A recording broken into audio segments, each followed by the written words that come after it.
Het Simmerblomke. We zijn in Kalmensweg en we zijn onderwijs naar Karen Vlasma. Zij is opjoen terug Leonardo van der Kramer, omdat er bij haar voor de tweede keer kanker geconstateerd is. Dat is natuurlijk een moeilijke periode en daarom vond hij dat zij echt wel een blomke verdient.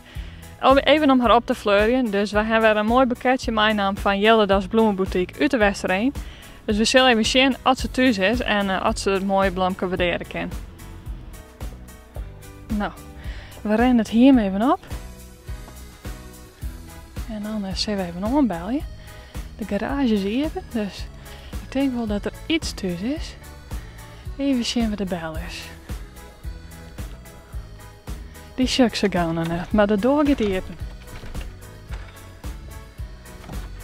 Ah, goeie. Goedemiddag. Ik ben eigenlijk op zoek naar Karen. Ja, die komt eraan, denk ik. Die komt eraan. Oké. Want Want ja, we hebben een leuke verrassing voor haar. Oké, Een mooi zomerblomke. hartstikke mooi.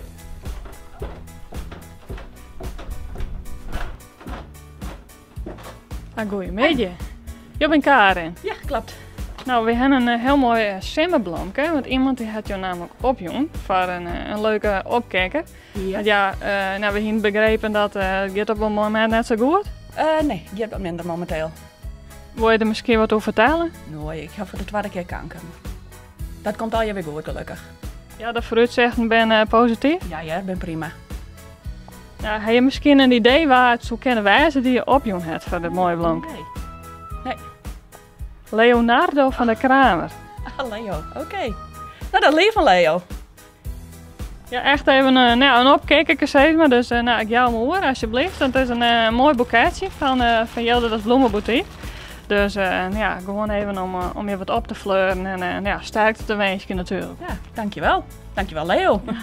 Want wat ben je van mijn koor? Leo is het oortbuurjongetje van Dirk. En Leo komt mij altijd ondersteunen als we van het voetbalje binnen. Ik ga wel eens met Leo naar Heerenveen toe.